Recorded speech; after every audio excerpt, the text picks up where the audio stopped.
ప్రభునందు ప్రియులైన మీకందరికీ యేసుక్రీస్తు ప్రభువారి నామంలో శుభవందనాలు తెలియజేస్తూ ఉన్నాం.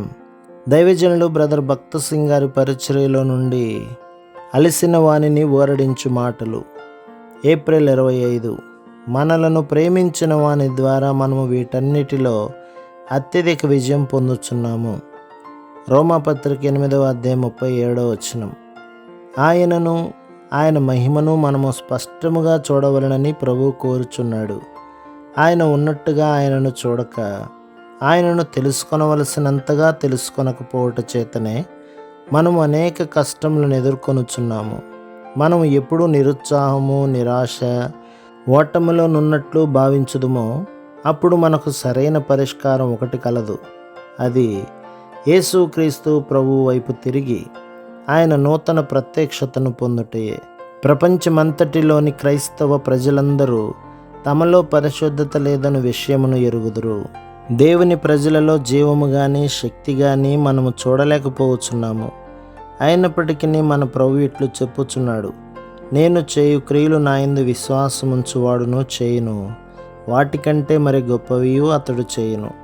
యోహాను సువార్త 14వ అధ్యాయం 12వ వచనం. మరలా ఆయన ఇట్లనెను, ఇదిగో నేను యుగ సమాప్తి వరకు సదాకాలం మీతో కూడా ఉన్నాను. మత్తయి సువార్త 28వ అధ్యాయం 20వ వచనం. యేసుక్రీస్తు నిన్న నేడు ఒకటే రీతిగానున్నాడు అని హెబ్రీ పత్రిక 13వ అధ్యాయం 8లో చదువుచున్నాము. దేవుని వాక్యములోని ఈ వచనములు దాదాపు ప్రతి క్రైస్తవుడు ఎరిగినవే అనియు మన దేవుడు ఎన్నడనూ తప్పిపోడనియు చూపించుచున్నవి. అయితే మనము తప్పిపోయిన వారము గనక ఆయన శక్తిని పొందలేకున్నాము. తన ప్రజలపై సాతాను చేయు ప్రతి దాడిని మన ప్రభువు ముందుగానే ఎరిగి ఉన్నాడు. అందుచేతనే ఆయన మనకు అనేక హెచ్చరిక మాటలు చెప్పెను.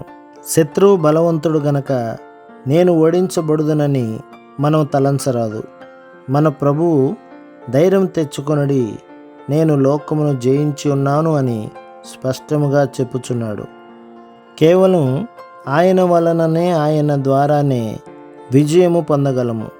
విజయవంతమైన క్రైస్తవ జీవితమును అనుభవించక మునుపు ఆయన విషయమైన స్పష్టమైన దృష్టి మనకు అవసరమై ఉన్నది. అత్యధిక విజయం పొందినట్లు మనము ఏ విధముగా ప్రభు అయిన యేసుక్రీస్తు యొద్దకు రావలెనో దానిని ప్రకటన గ్రంథములో చదువుచున్నాము. ఈ గ్రంథములోని వర్తమానము సంపూర్ణ విజయమును గూర్చిన వర్తమానమే. నూతన సృష్టిలోని సమస్తమును పొందుటకు, మనం పొందిన ప్రతి నష్టమును తిరిగి సమకూర్చుకొనుటకు ఈ విజయం మనలను అర్హులనుగా చేయును. మనము దేనిని పోగొట్టుకొనుటకు ఇష్టపడము. అయినప్పటికీ మనం పోగొట్టుకొనుట అన్నది తప్పక జరుగును. మనము నిర్లక్ష్యము వలన, దొంగిలించబడుట వలన, మరచిపోవట వలన పోగొట్టుకుందాము. మనము పోగొట్టుకున్నవి అనేకములు. ఒక దినమున ఎవరో నీ యొద్దకు వచ్చి, అయ్యా, నీవు నాతో వచ్చి నీవు పోగొట్టుకున్న వాటన్నిటిని చూడుము అని నీతో చెప్పిరనుకుందాము. అప్పుడు నీవు అతనితో వెళ్ళి నీవు పోగొట్టుకున్నవన్నీ కనుగొని తిరిగి అవి క్రొత్తగా అగుటను చూచితివనుకొనుము. అప్పుడు నీవు అధికముగా సంతోషించవా? ప్రభువుకు స్తోత్రము, నేను పోగొట్టుకున్నవన్నీ సంపాదించుకొంటిని అని అందువు. అదే వర్తమానమును నీవు ప్రకటన గ్రంథంలో చూచెదవు.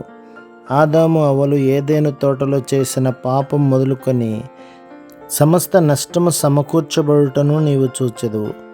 పాపము యొక్క శాపమును బట్టి మానవ జాతి సమస్తమును కోల్పోయెను.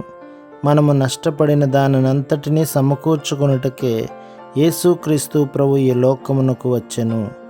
మన ప్రభువు అద్భుతములు చేయును.